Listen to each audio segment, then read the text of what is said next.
कैसे हैं बच्चों आप सब। हम लोग साइंस में फिजिक्स पोर्शन से एक चैप्टर स्टार्ट करने जा रहे हैं जिसका नाम है इलेक्ट्रिसिटी। इलेक्ट्रिसिटी के बारे में बच्चों बहुत सारी चीज़ें आप लोग जानते होंगे, जैसे कि हमारे घरों में जो भी फ़ैन चलते हैं, जो भी इलेक्ट्रिक हीटर चलते हैं, मोटर चलते हैं, बहुत सारे इस्तेमाल हैं इलेक्ट्रिक करंट के। आजकल इलेक्ट्रिसिटी ने हमारी लाइफ में इतना बड़ा रोल प्ले करना शुरू कर दिया है कि हम लोग उसके बिना अधूरे हैं। हम लोग उस पर बहुत ज़्यादा डिपेंडेंट हो चुके हैं। अगर एक दिन इलेक्ट्रिसिटी हमारे यहाँ नहीं आती, एक दिन बिजली हमारे यहाँ नहीं आती, तो हमें बहुत सारे मुश्किलों का सामना करना पड़ जाता है। जैसे कि गर्मी के सीज़न में अगर एक दिन लाइट अगर हमारे यहाँ ना आई, एक दिन पंखा हमारे यहाँ ना चला, लाइट नहीं जली, मोटर नहीं चला, तो बहुत सारी परेशानियां हमारे यहाँ होती हैं। तो कहने का मतलब है कि इलेक्ट्रिसिटी आजकल हमारी लाइफ में बहुत बड़ा रोल प्ले कर रहा है। तो आखिर ये इलेक्ट्रिसिटी है क्या, आखिर ये इलेक्ट्रिक करंट है क्या, ये सारी चीज़ें हम लोग इस चैप्टर में पढ़ने वाले हैं।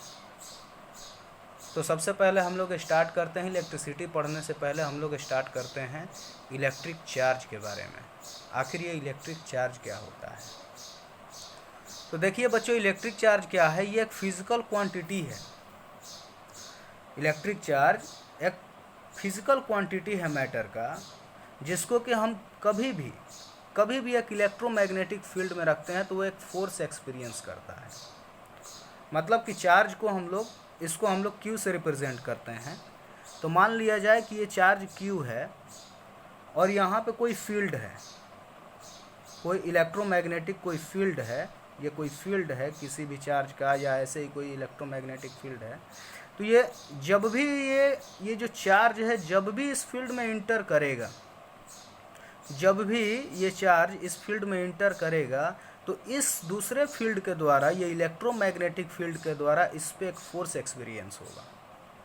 तो इलेक्ट्रिक चार्ज क्या है, मैटर की एक फिजिकल क्वांटिटी है, जिसको कि कभी भी हम इलेक्ट्रोमैग्नेटिक फील्ड में प्लेस करें तो वो एक फोर्स एक्सपीरियंस करेगा। बच्चों, ये चार्जेज होते हैं दो तरह के। कौन कौन से चार्जेस? एक होते हैं पॉजिटिव चार्जेस और एक होते हैं निगेटिव चार्जेस। जब हम लोग किसी ग्लास रॉड को हम लोग अपने क्लास 8 में ये एक्टिविटी देखा भी होगा मैंने पढ़ाया था आप लोगों को, मुझे याद है। हो सकता है कि आप लोगों को ना ध्यान हो, एक बार फिर से समझते हैं कि अगर किसी ग्लास रॉड को हम लोग सिल्क क्लॉथ से क्या करते हैं कि उसको जब रब करते हैं, ठीक है, जब हम लोग ग्लास रॉड को सिल्क क्लॉथ से रब करते हैं तो ग्लास रॉड पे बच्चों कैसा चार्ज आ जाता है? Positive charge. और जब हम लोग इबोनाइट रॉड को हम लोग रब करते हैं वुलन क्लॉथ के साथ, तो इबोनाइट रॉड पे आ जाता है बच्चों निगेटिव चार्ज। तो ये एक्टिविटी मैंने आप लोगों को पढ़ाया था, इसलिए इसको समझना कोई बहुत ज़्यादा कठिन नहीं होगा। तो ग्लास रॉड पे आ जाता है पॉजिटिव चार्ज और इबोनाइट रॉड पे आ जाता है निगेटिव चार्ज। उसी समय बच्चों अगर ध्यान देंगे आप लोग, तो ग्लास रॉड को सिल्क क्लॉथ से आपने जब रब किया तो ग्लास रॉड पे पॉजिटिव चार्ज आता है, तो उसी समय सिल्क क्लॉथ पे कैसा चार्ज आता है? Negative charge. इबोनाइट रॉड को जब आप वुलन क्लॉथ के साथ रब करते हैं तो इबोनाइट रॉड पे निगेटिव चार्ज आता है, उसी समय वुलन क्लॉथ पे कैसा चार्ज आता है? Positive charge. तो बच्चों, ये दोनों ऑब्जेक्ट क्या हैं? शुरुआत में ये न्यूट्रल हैं, शुरुआत में ये दोनों के दोनों ऑब्जेक्ट न्यूट्रल हैं, लेकिन जैसे ही इनको हम रब करते हैं तो इन पे चार्जेस एक्वायर होना शुरू हो जाते हैं।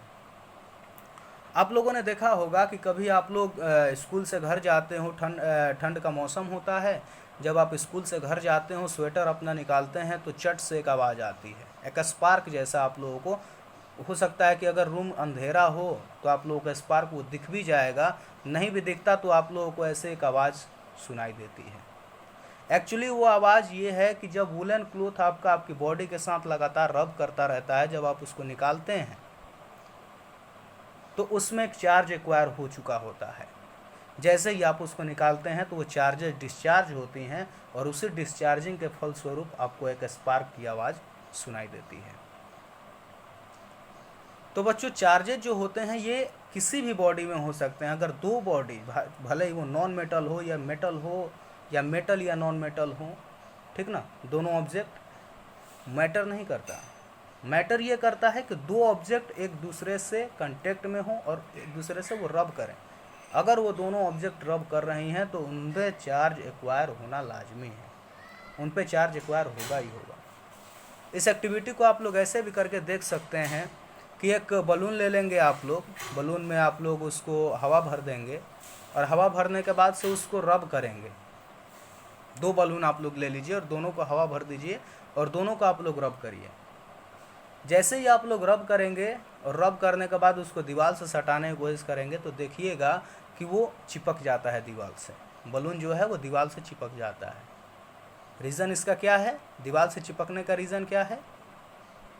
क्योंकि उन बलून्स पे चार्जेस एक्वायर हो चुके होते हैं। लेकिन बच्चों इस एक्टिविटी को और भी एक चीज़ करके देखिएगा कि दोनों बलून्स को एक दूसरे से जब आपने रब किया है तो उन दोनों को टच करा के देखिएगा, क्या वो दोनों एक दूसरे से चिपक जा रहे हैं? ऐसा नहीं होगा, वो एक दूसरे से नहीं चिपकेंगे। रीज़न इसके पीछे सेम है। रीज़न इसके पीछे क्या है? चार्जेस दोनों पे एक्वायर हैं लेकिन दोनों में से कोई भी नहीं चिपक रहा है। तो क्यों नहीं चिपक रहा है? आगे देखिए। इन इलेक्ट्रिक चार्जेस की बच्चों प्रॉपर्टी होती है। क्या प्रॉपर्टी होती है? कि opposite charges attract each other and similar charges repel each other. तो बच्चों दो बलून को आप लोगों ने रब किया था तो उन पे कैसा चार्ज डेवलप हो गया होगा? दोनों पे सिमिलर चार्जेस डेवलप हुए होंगे, क्योंकि बलून से बलून को जब रब किया गया है तो दोनों पे सिमिलर चार्जेस डेवलप हो गए। और जब सिमिलर चार्जेस डेवलप हो गए तो वो क्या किया? उन दोनों ने एक दूसरे को अपोज करना शुरू किया और क्या हुआ कि दोनों एक दूसरे पे रिपल्शन वाला फोर्स लगा रहे थे और इसीलिए बलून जो है दोनों के दोनों एक दूसरे से दूर जा रहे थे। तो इसका रीज़न क्या है कि similar charges repel each other, और इसीलिए बलून जो है दोनों एक दूसरे से दूर जा रहे थे। दीवार से वो बलून क्यों चिपक जा रहा था? Because opposite charges attract each other. Opposite charges, हो सकता है कि बलून पे कोई एक एग्जांपल के तौर पे हम कहें कि मान लिया जाए कि बलून पे पॉजिटिव चार्जेस डेवलप हो गए, तो दीवार पे उस समय कैसा चार्ज डेवलप हुआ होगा कि चिपका वो? Negative charge. तो दीवार पे नेगेटिव चार्ज हुआ होगा डेवलप और बलून पे पॉजिटिव चार्जेस डेवलप हो गए और इसी के लिए इसी चलते उसमें उन दोनों में अट्रैक्शन होने लगा। क्लियर है बच्चों? ये जो बच्चों चार्जेस हैं इसका ऐसा यूनिट होता है कूलॉम, और कूलॉम को बच्चों रिप्रेजेंट करते हैं सी से। कूलॉम की स्पेलिंग आप लोग चेक कर लीजिएगा बढ़िया से, क्योंकि कूलॉम आप लोग मिस्टेक करते हैं लिखने में। तो कूलॉम होता है इसका ऐसा यूनिट और इसको रिप्रेजेंट करते हैं, डिनोट करते हैं सी से। बात करते हैं बच्चों कूलॉम क्या है। कूलॉम एक साइंटिस्ट थे, कूलॉम एक साइंटिस्ट थे और उन्हीं के नाम पे ये बना है। कूलॉम की क्वांटिटी क्या होती है? 1 कूलॉम की क्वांटिटी क्या होती है, जरा इसको देखते हैं। 1 Coulomb of that quantity of charge which exerts a force of 9 into 10 to the power 9 newtons on an equal charge placed at a 1 meter distance from it। मतलब कि दो सिमिलर चार्जेस, दो सेम तरह के चार्जेस 1 मीटर के distance पे अगर placed हैं तो ये चार्ज इस पे और ये चार्ज इस पे, मतलब Q1 चार्ज Q2 पे और Q2 चार्ज Q1 पे 9 into 10 to the power 9 Newton का फोर्स लगाएगा। ठीक है, तो 1 कूलॉम किसके बराबर होता है बच्चों?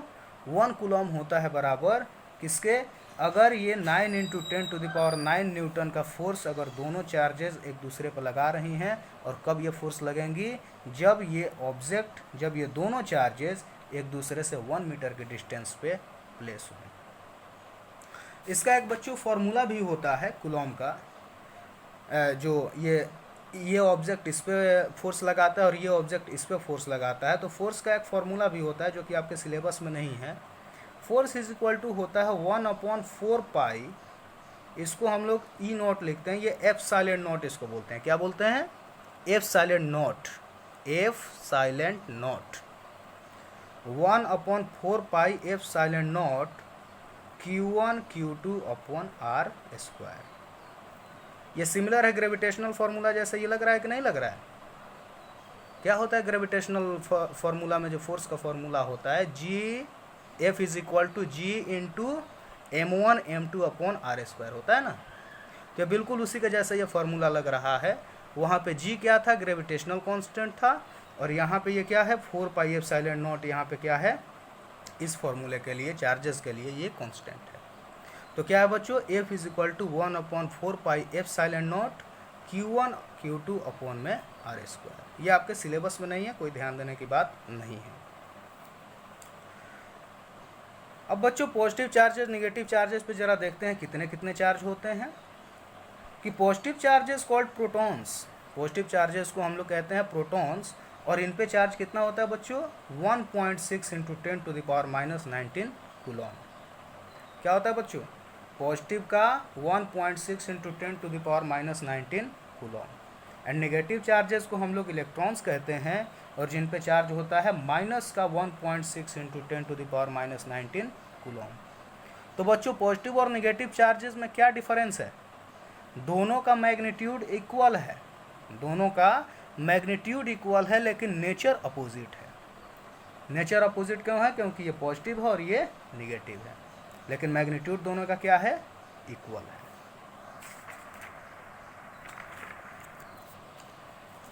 बात करते हैं कि ये जो 1 कूलॉम चार्ज है, ये जो 1 कूलॉम चार्ज है, इसको 1 कूलॉम चार्ज कितने इलेक्ट्रॉन्स मिल के बनाएंगे, मतलब कि 1 कूलॉम चार्ज का मतलब क्या हुआ, 1 कूलॉम चार्ज कितने क्वांटिटी को हम लोग कहेंगे। तो मान लिया बच्चों कि अगर एक इलेक्ट्रॉन के पास कितना चार्ज है 1.6 × 10⁻⁻90 कूलॉम, ठीक है। अगर चार्ज मान लिया जाए कि इतना है, तो उसके लिए कितने इलेक्ट्रॉन होंगे बच्चों 1। अगर चार्ज 1 कूलॉम है तो उसके लिए इलेक्ट्रॉन कितने होंगे, ये 1 कूलॉम है ना, ये 1 इलेक्ट्रॉन की बात हो रही है। तो अगर 1 कूलॉम चार्ज हुआ, अगर इतना कूलॉम चार्ज हुआ तो 1 इलेक्ट्रॉन होगा। अगर 1 कूलॉम चार्ज होगा तो 1/1.6 × 10⁻⁻19। अगर वही हम लोग -19 को ऊपर करें तो बच्चों क्या होगा 10⁻19। पॉइंट अगर हटा दें, मतलब कि एक जीरो अगर इसमें से हम लोग ला दें, एक जीरो अगर इसमें से निकाल दें तो 10 × 10⁻18 हो जाएगा कि नहीं हो जाएगा। अगर यहाँ से पॉइंट हम लोग हटाएं, ये वाला पॉइंट अगर हटा दें तो यहाँ पे 2 जीरो हो जाएगा, 100 × 10⁻18 हो जाएगा कि नहीं हो जाएगा। अब इसको हम लोग 16 से 100 को डिवाइड करेंगे तो क्या आएगा बच्चों, करके ज़रा देखिए। 16 डिवाइडेड बाई 100, 100 डिवाइडेड बाई 16 क्या हो जाएगा, 16 6 जा 96, कितना आ गया 4, जीरो भी पॉइंट लगा के जीरो बिठाइए, 16 2 जा 32, 8 0, 16 5 जा 80, तो क्या आ गया बच्चों 6.25 × 10⁻18। तो बच्चों 1 कूलॉम चार्ज के लिए कितने इलेक्ट्रॉन्स की आवश्यकता होगी, 6.25 × 10⁻18 इलेक्ट्रॉन्स की आवश्यकता होगी। इसका मतलब बच्चों कि 1 कूलॉम जो चार्ज है वो बहुत ही ज़्यादा होता है, मतलब कि उसमें इन्वॉल्व होंगे कितने इलेक्ट्रॉन्स 6.25 × 10⁻18 इलेक्ट्रॉन्स जब इन्वॉल्व होंगे तब वो चार्ज की क्वांटिटी जो होगी वो 1 कूलॉम कही जाएगी। तो बच्चों वीडियो ज़्यादा लेंथी ना हो जाए इसलिए आज यहीं तक रहने देते हैं, क्योंकि ये इंट्रोडक्शन क्लास था। अब कल इसके बारे में कंडक्टर्स, इंसुलेटर्स और इसके आगे की बातें पढ़ेंगे।